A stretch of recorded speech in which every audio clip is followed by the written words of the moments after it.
ভাঙড় আছে সেই ভাঙড়েই ফের শওকত বনাম জাহাঙ্গীর খান। কে বড় নেতা, কার দায়িত্ব বেশি, জল্পনা এই নিয়ে তুঙ্গে। ডায়মন্ড হারবার, যাদবপুর, জয়নগরের দায়িত্ব দিয়েছেন অভিষেক বন্দ্যোপাধ্যায়। ভাঙড়ে কেউ ইন্টারফেয়ার করবে না বলে জানিয়েছেন, দাবি জাহাঙ্গীর খানের।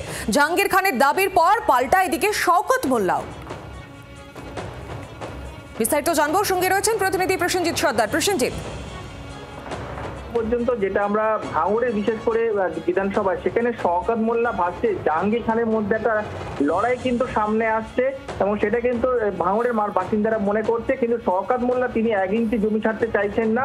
তিনি জানান যে এখানে মুখ্যমন্ত্রী মমতা বন্দ্যোপাধ্যায় এবং অভিষেক বন্দ্যোপাধ্যায় তাকেই দায়িত্ব রেখেছেন এবং 26-এর ভোটে তিনি কিন্তু তৃণমূলকে জয় করে তাদের এই মুখ্যমন্ত্রী মমতা বন্দ্যোপাধ্যায় বা অভিষেক বন্দ্যোপাধ্যায় হাতে উপহার তুলে দেবেন। কিন্তু পাল্টা এদিকে জাহাঙ্গীর খান তিনি কিন্তু প্রকাশ্যে কর্মী সভাতে জানিয়েছেন তিনি দক্ষিণ 24 পরগনায় একাধিক লোকসভার দায়িত্ব পেয়েছেন, যার মধ্যে যাদবপুর লোকসভা আছে, যেখানে ভাঙড় বিধানসভা পড়ছে।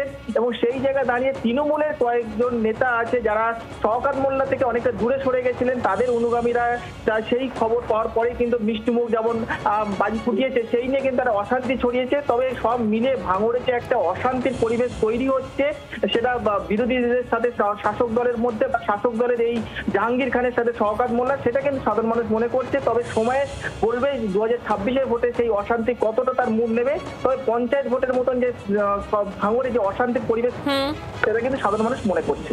একেবারেই ধন্যবাদ প্রসেনজিৎ। এবার আপনাদের শোনাবো শওকত মোল্লা এর পাশাপাশি জাহাঙ্গীর খান তারা কি বলছেন। আমাকে এই জয়নগর বিধানসভায় এসে সাধারণ মানুষের পাশে থাকার জন্য যে সুযোগ করে দিয়েছে, তার জন্য প্রিয় নেত্রী এবং প্রিয় নেতা অভিষেক ব্যানার্জি মহাশয়কে আমার অন্তরের অন্তঃস্থল থেকে আরো একবার ধন্যবাদ জ্ঞাপন করি। কোন পাগল কোন ছাগল কোথায় কি বলছে না বলছে ওসব আমরা গুরুত্ব দিই না। কি ঠিক বলছে তো নাকি?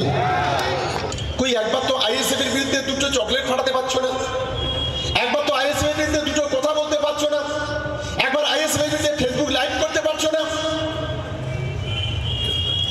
ওখানে একটা পার্টি অফিসে কি কমনে একটু নাই কি হয়েছে, পার্টি অফিস নয়, ওটা আমার প্রমোটিং অফিস।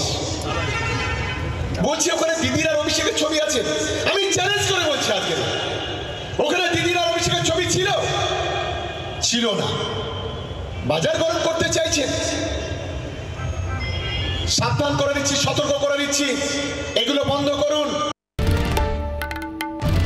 বাংলার আওয়াজ, বাঙালির আবেগ, জি 24 ঘন্টা।